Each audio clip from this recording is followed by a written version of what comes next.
You are about to enter a brand new world of original storytelling.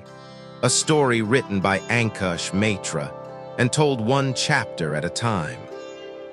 In this series, you'll journey through an ancient world of mystery, mercy, suffering, and miracles, where every episode reveals a little more of a stranger whose arrival will change everything.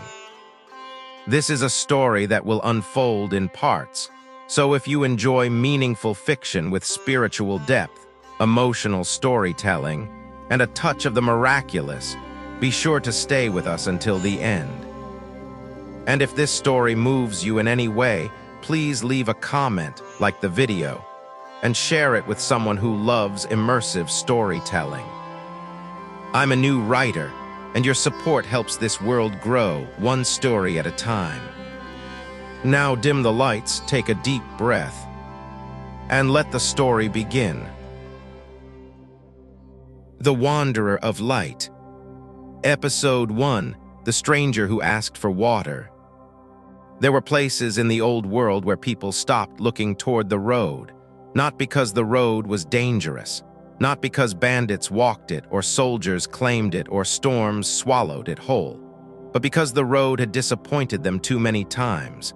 For 3 summers, the village of Cashin Hollow had waited for help that never came. The first year, they waited for rain. The second year, they waited for merchants. By the third year, they waited for God. And when even the sky remained silent, the people of Ashen Hollow learned to lower their eyes and expect nothing at all. The earth around the village had split open like old pottery. The wells had fallen into shadow. The olive trees had stopped bearing fruit. The barley fields, once gold and alive beneath the sun, now lay flat and brittle like dead straw. Children no longer ran through the alleys. Old men no longer argued in the square. Even the dogs had stopped barking at strangers. There was simply not enough strength left in the village for noise. And yet on the morning the stranger came, the wind was unusually gentle. Not cool, not kind, but gentle in the way a room grows still before someone speaks a truth no one wants to hear. The first to see him was a boy named Tomas who sat outside his mother's crumbling doorway with a clay bowl in his lap and nothing inside it. He was 8 years old, though hunger had made him look smaller. His knees were dust white, his lips were cracked, and his eyes, those large, solemn eyes children sometimes wear in hard years, were fixed on the road as if he were trying to remember what hope looked like. At first he thought the man was only another traveler passing through. That happened sometimes. Thin men with tired sandals, women carrying wrapped bundles, peddlers with nothing left to sell. Men who claimed they knew where the river still ran, or where the emperor's roads were safer, or where bread was cheaper if you could walk 2 days without fainting. Most passed by without slowing. A dying village had nothing to offer, but this man did not pass by. He walked with the unhurried pace of someone who was not afraid of arriving late. He wore a robe the color of pale sand, faded by sun and road. A weathered cloak hung over one shoulder. He carried no weapon, no satchel of goods, no sign of rank. There was only a small water skin at his side and a staff in his hand, plain wood, smooth with age. He did not look rich. He did not look important. He did not look like an answer to anyone's prayers, and yet Tomas kept staring. Because the stranger walked as if he belonged wherever he stepped, not with pride, not with ownership, but with a strange, quiet peace, as though dust, heat, silence, and suffering did not make him turn away. When the man came near the doorway, he stopped. His shadow fell across Tomas's empty bowl. For a moment, neither of them spoke. Then the stranger crouched so that his eyes were level with the child and asked in a voice softer than Tomas expected, "May I have a little water?" It was such a simple request that Tomas almost laughed. Water, in Ashen Hollow. The boy looked down at the bowl in his lap as if perhaps a joke had been hidden inside it. "We don't have enough for ourselves," he said. There was no anger in his voice, only the dull flatness of a child who had already learned how the world worked. The stranger nodded as if the answer made perfect sense. "I know," he said. That should have been the end of it. Any sensible traveler would have apologized, turned away, and kept walking. Instead, the stranger looked toward the house behind Tomas and asked, "Your mother is ill?" Tomas stiffened. Inside the house, behind a hanging cloth that served as a door, his mother lay on a straw mat with fever in her bones and a cough that scraped through the walls at night. "How do you know that?" Tomas asked. The man did not answer immediately. He simply listened, not to the boy, to the house, to the air, to the small broken sounds that illness makes when it has been left alone too long. Then he said, "May I see her?" "No." The answer came sharply and not from Tomas. A woman's voice, hard with exhaustion, came from across the alley. "Move away from the boy." The speaker was Myra ***, Tomas's aunt, who had been carrying a basket of dry fig leaves from one end of the village to the other, as though movement itself could keep despair from settling into her bones. She was a widow of 32 with tired shoulders and a face made older by grief. Her husband had died the previous winter after a fever took hold of his lungs and never let go. Since then, she had moved between houses like a borrowed pillar, holding up what remained of her family. She did not trust men on the road, not holy men, not merchants, not healers, especially not healers. In the second year of drought, one had come wearing blue beads and carrying incense. He promised to cleanse Tomas's mother of sickness if they paid him in grain. They paid, he left, the sickness stayed. So Mara had learned a rule that kept disappointment from becoming madness. Anyone who arrives with answers is usually selling something. She strode toward the stranger and stopped a few feet away. "We have nothing for you," she said. "No bread, no water, no place to sleep. Keep walking." The stranger rose slowly to his feet.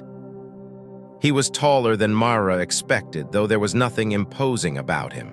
His face was lean from travel, his beard neatly kept but unremarkable, his hands rough with old work. Only his eyes seemed difficult to place, not because they were bright, not because they were unusual, but because they held the steady calm of someone who had looked at pain before and had not been hardened by it. "I'm not asking for payment," he said. "That makes me trust you less." Tomas looked nervously between them, but the stranger only gave the faintest hint of a smile. "A wise habit," he said. Myra folded her arms. "Then let me be wise, leave." For a moment it seemed he might. He glanced once more toward the hanging cloth over the doorway, hearing the muffled cough from within. Then he reached into the fold of his robe and pulled out a small piece of barley bread, not much, barely enough for one hungry person. He held it toward Tomas. "For your mother," he said. Myra stepped forward at once. "No, it's only bread." "Nothing is only anything," Myra snapped. "Not in a village like this." The stranger looked at her, not offended, not embarrassed, not irritated, only patient. Then, to Mara's annoyance, he handed the bread to Tomas anyway. The boy stared at it as if it might vanish if he blinked too hard. "I told you we have no water to repay you," Mara said. "I didn't ask for repayment." "Then why give it?" The stranger turned his gaze toward the sun-bleached roofs of Ashen Hollow, toward the sagging shutters and the silent square and the wells that no longer gave back what was lowered into them. "Because hunger is already doing enough speaking here," he said quietly. "It doesn't need my help." Mara hated the way that sentence settled inside her, not because it sounded holy. She had no patience left for holiness, but because it sounded true. And truth in hard seasons could be almost as unwelcome as pity. She took Tomas by the shoulder and guided him inside. "Thank him if you want," she muttered to the boy. "Then bolt the door." When she turned back, the stranger was still standing in the alley. He did not ask again to see the sick woman. He did not preach. He did not raise his hands to heaven or promise signs. He simply asked, "Where is your well?" Mara almost laughed. "Empty." "Show me." Now she did laugh, though there was no humor in it. "You think you're the first man to ask that? We've lowered rope until our hands bled. We've sent boys down into the stone. There is no water. Show me anyway." By now a few doors had opened. That was how villages worked, even dying ones. Suffering might empty a square, but it sharpened curiosity. An old shepherd with a bent back watched from a doorway. A girl with a chipped jug paused beside a wall. Two brothers repairing a broken cart stopped, pretending not to listen. Myra felt their eyes on her, and irritation flared hot beneath her ribs. "You want to be a fool," she said, "then be one by yourself." But Tomas, clutching the piece of bread, looked up at her and whispered, "Please." Myra closed her eyes. It was a ridiculous request, pointless, cruel, even one more performance for a village already bruised by false hope, and yet she knew what Tomas really meant, not show him the well. Show him that there is no help here. Show him so we can stop wondering. With a sharp exhale, Myra jerked her chin toward the center of the village. "Fine," she said. "Come see our miracle." The well stood in the square beneath a fig tree that had not grown new leaves in almost a year. Once the square had been the heart of Ashen Hollow. Children chased one another around the well's low stone wall. Women traded olives and gossiped there. Men argued over harvests and taxes and whose goat had eaten whose laundry. Now it was a place people crossed quickly if they crossed it at all. The well's rope hung stiff and frayed. The wooden bucket at its end was cracked. When wind moved through the square, it made the bucket knock softly against the stones like a knuckle against a coffin lid. The stranger stepped to the edge and looked down. A few villagers had followed, keeping their distance. No one wanted to be seen hoping. Myra stood with her arms crossed, ready for disappointment. "Well," she said. The stranger did not answer. He knelt, placing one hand against the hot stone rim, and lowered his head as if listening for something far below the earth. A murmur rose among the villagers. Is he praying? No, look at him. He's mad or thirsty. Maybe both. Tomas, who had trailed after them with the bread still untouched in his hand, squeezed through two adults and stood close enough to see the stranger's face. There was no strain there, no theatrical concentration, only a kind of stillness so complete it made the noise of the square feel coarse by comparison. After a long moment, the stranger opened his eyes and stood. "There is water under the stone," he said. A few people laughed. Myra's jaw tightened. "Of course there is water under the stone. That is what a well is for." "No," he said gently. "I mean there is water still trying to rise." The old shepherd snorted.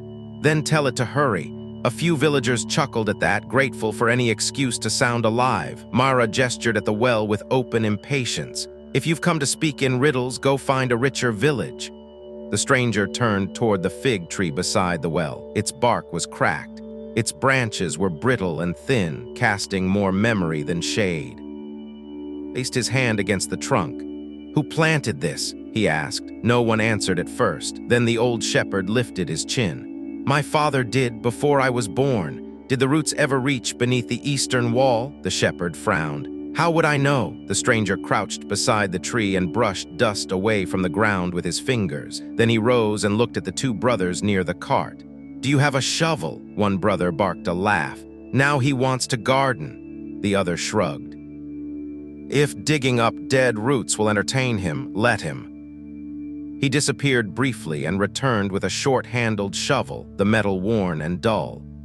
The stranger accepted it with a nod of thanks and walked to the eastern side of the fig tree, 3 paces from the well, near a cracked line in the earth that most people had stopped noticing months ago. Then he began to dig. The villagers watched in baffled silence. Myra felt heat crawling up her neck. This was absurd.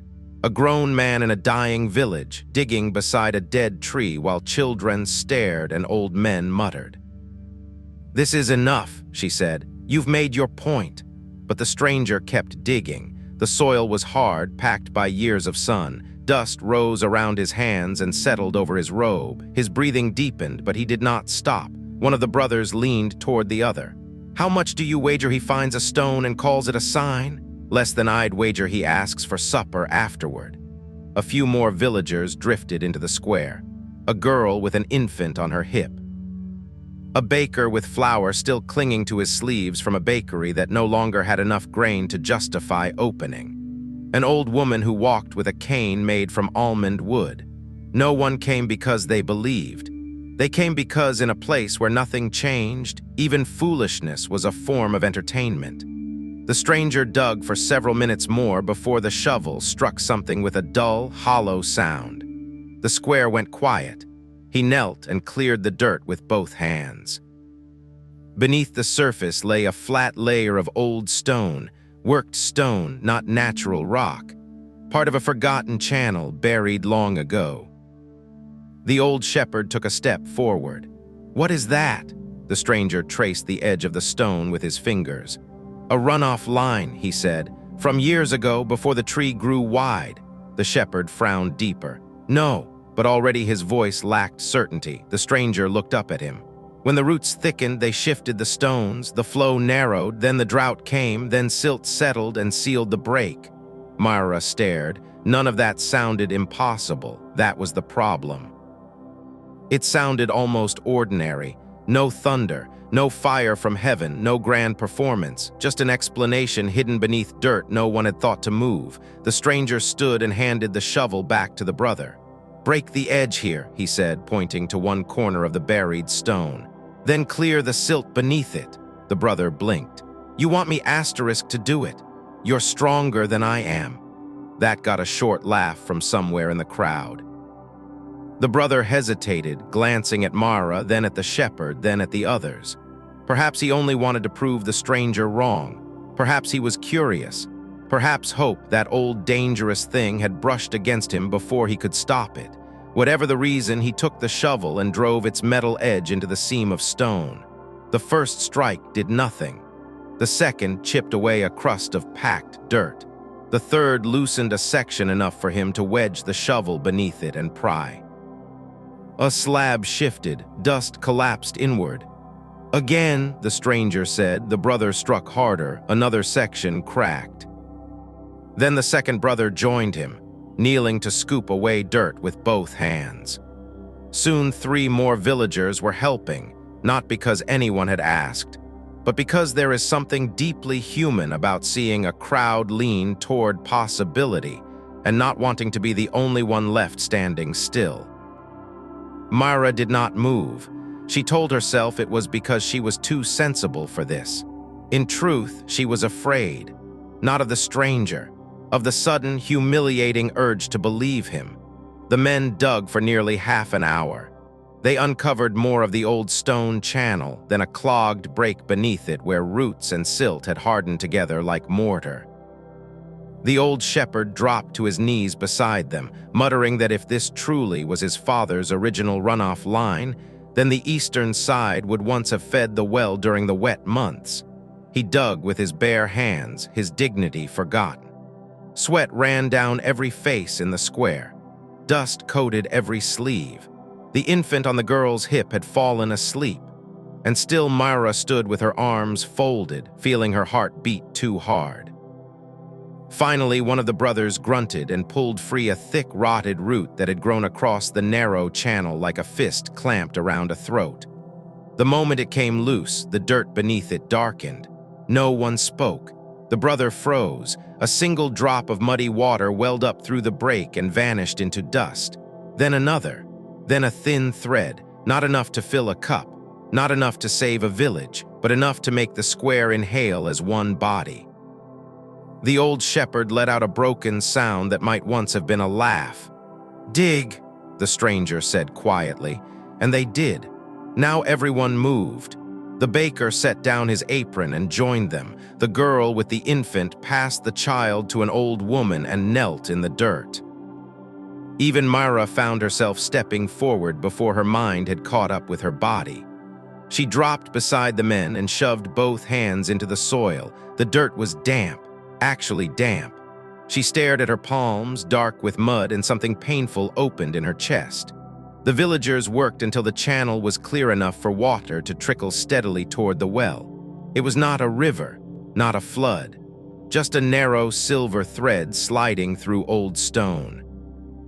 But when the first sound of dripping echoed from inside the well, several people began to cry, not loudly, not theatrically. The quiet crying of exhausted people who had spent too long pretending they were beyond surprise. Tomas laughed for the first time in weeks. The sound startled everyone. Mara sat back on her heels, muddy and breathless, and looked for the stranger. He had stepped away from the crowd, not to receive thanks, not to stand at the center of the square while people praised him. He had simply moved into the shade of the dead fig tree and was watching the villagers work as if the moment belonged to them, not him. Myra rose and walked toward him. "What are you?" she asked. It was not the question she intended to ask. She had meant to say, "How did you know?" or "Who taught you?" or perhaps "How long will the water last?" But the moment she stood before him, the wrong question became the truest one. He looked at her with that same infuriating calm. "A traveler," he said. "No. You asked what I am, not who. Then answer the question I meant." Something almost like amusement touched his eyes. "You assume I know the questions people mean? You seem to know everything else." He shook his head once. "No, only how to listen." "To what?" "The things people stop hearing when fear gets too loud." Mara glanced toward the square, where villagers were lowering the bucket again and again, testing the trickle as if repetition might prove it real. "That wasn't a miracle," she said, though even as she spoke, she wasn't sure whether she believed herself. "No," the stranger replied, "not the kind you mean." "Then what was it?" He looked toward the well, then toward the houses, then toward the doorway where Tomas's mother lay feverish and unaware that half the village had gathered in dust over a thread of water. "Sometimes," he said, "mercy does not arrive by breaking the world. Sometimes it arrives by showing us where the world has already begun to heal." Mara frowned. It was the kind of sentence she would normally hate, but she hated it less than she wanted to. Before she could speak again, a cough tore through the square. Not from Tomas's house, from the baker. He bent over suddenly, one hand against his ribs, the other braced on the well. The cough deepened, wet and violent, until a streak of red darkened his palm. Several villagers stepped back, not because they were cruel, because blood had become a frightening language in Ashen Hollow. Fever had taken enough people already. The baker wiped his mouth and tried to wave off concern, but his knees buckled. The stranger moved at once. He reached the man before he hit the ground and eased him onto the stones beside the well. "Fetch cloth," Myra said automatically, but no one moved. The villagers had gone still again, this time not with hope, but with dread. The baker's breathing came shallow and sharp. His skin was slick with sweat. His eyes fluttered, unfocused. Mara looked from the baker to the stranger and felt a cold understanding settle into her bones. This was the true test, not the well. The well could be explained. Hidden channels, buried stone, old roots, good instincts, but sickness was different. Sickness had no interest in cleverness. Sickness did not care if a man knew how to listen to the earth. The stranger knelt beside the baker and placed one hand lightly against his chest, just over the place where the coughing spasms seemed to seize him. His expression did not change. No grand invocation passed his lips. He did not command the crowd to watch. He only bowed his head as if listening again, not to stone this time, but to suffering itself. The square held its breath. Myra opened her mouth to protest, to tell him not to give false comfort, not to touch a dying man, as if tenderness alone could undo blood and fever. But before she could speak, the stranger looked up, not at the baker, at Tomas. The boy still stood at the edge of the square, clutching the half piece of bread he had finally begun to eat. "Bring me the water from your house," the stranger said. Tomas blinked. The water?" "Yes," Mara stared at him. "There is barely any left." "Bring it." Tomas ran. Every eye in the square followed him as he disappeared down the alley toward his house. Mara turned back to the stranger. "If this is another lesson, save it." The stranger met her gaze, and for the first time there was something like sorrow in his face. "Your sister has a fever," he said softly. "This man has blood in his lungs. Half this village is one bad night away from burying someone they love. Do you truly think I came here to offer lessons?" The question hit Mara harder than anger would have. She said nothing. A moment later, Tomas returned with a small clay cup, both hands wrapped around it carefully as though he were carrying the last light in the village. "There," he said, breathless. The stranger took the cup. He looked down at the water inside, clouded, precious, barely enough to wet a mouth, and for one suspended second the entire square seemed to lean toward him. No one knew what they expected, a prayer, a performance, a failure. The stranger dipped 2 fingers into the cup and touched the baker's brow. Then he lifted the cup to the man's lips and said only this, "Drink and rest." That was all. No thunder split the sky. No blinding light fell over the square. The baker swallowed once, coughed weakly, and then slumped into unconsciousness against the stones.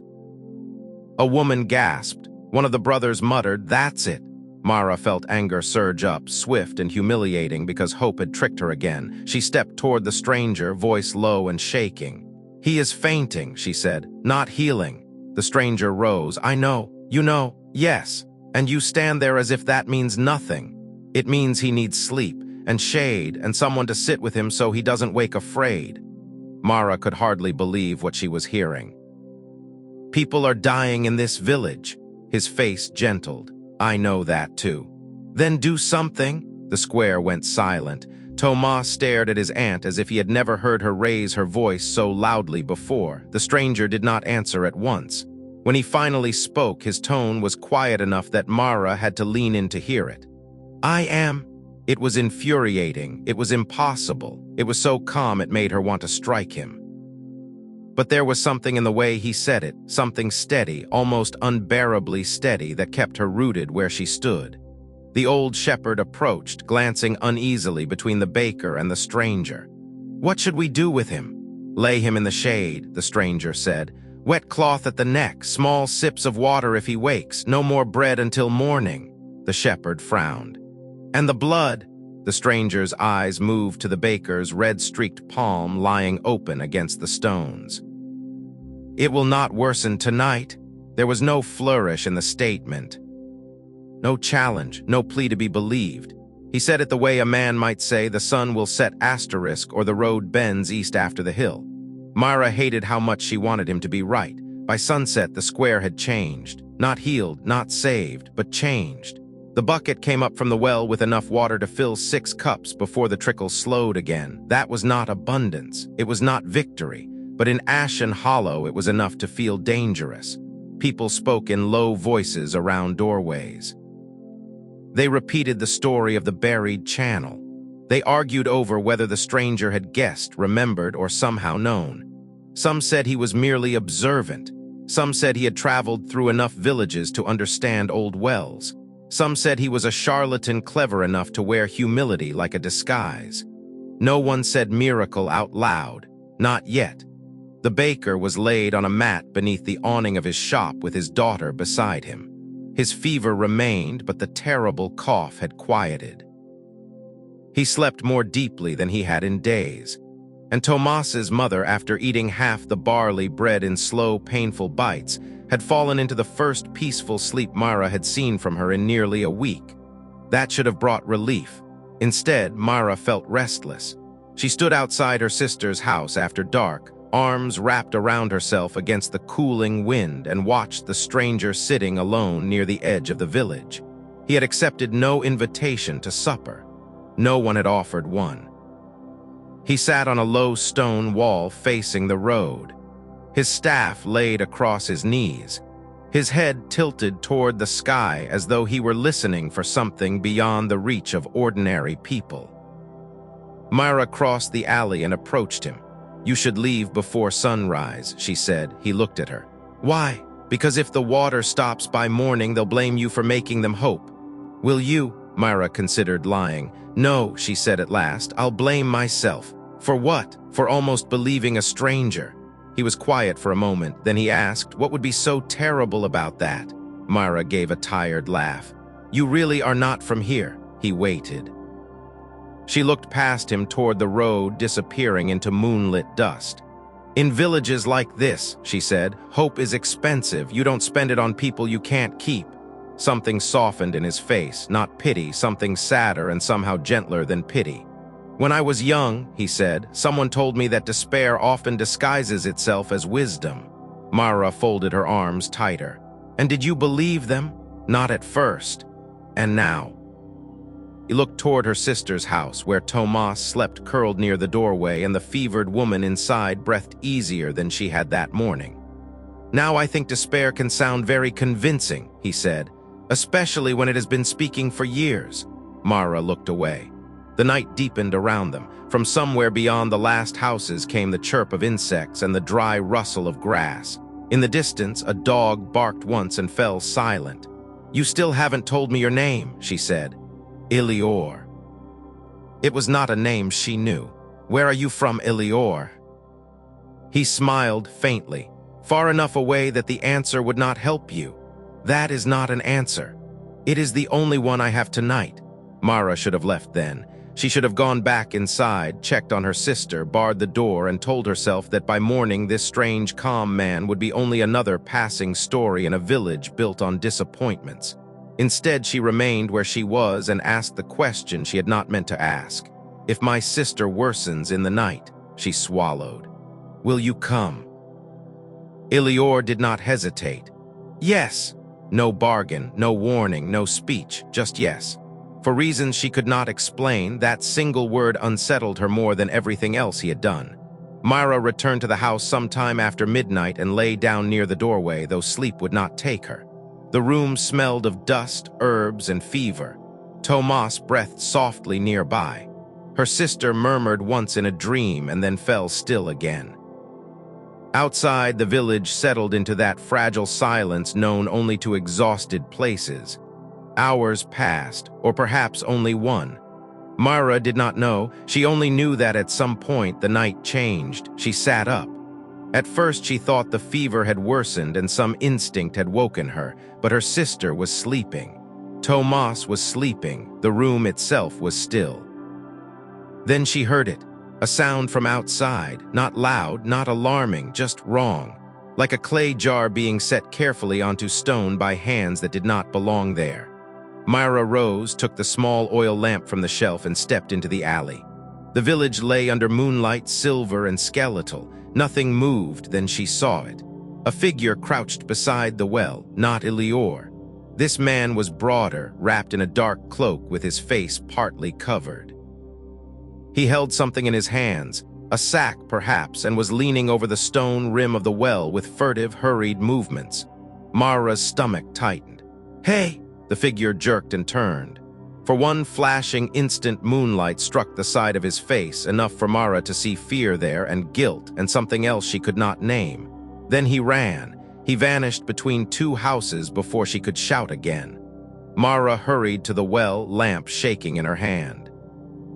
At the base of the stone wall lay a small clay vial broken open.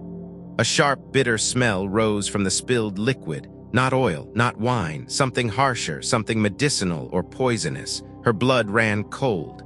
She turned toward the road, toward the stone wall where Ilior had been sitting, but he was no longer there. For one terrifying moment she thought he had left. Then a voice spoke quietly from the darkness behind her. "Don't let anyone drink from the well until morning." Myra spun around. Ilior stood in the mouth of the alley, half in shadow, as though he had been there long enough to witness everything. He stepped forward, eyes fixed on the broken vial in her hand. "What is it?" Myra whispered.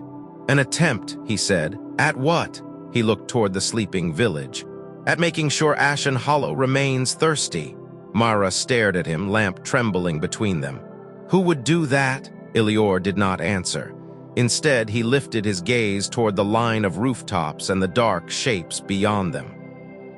And when he spoke again, his voice had changed, not louder, not harsher, but weighted with the kind of certainty that makes the air itself feel different. "By this time tomorrow," he said, "your village will know whether it wants mercy or merely survival." Myra's fingers tightened around the lamp. The flame flickered. And somewhere in the sleeping dark of Ashen Hollow, a child began to cough. End of Episode 1. To be continued in Episode 2. The Child Who Should Not Have Lived.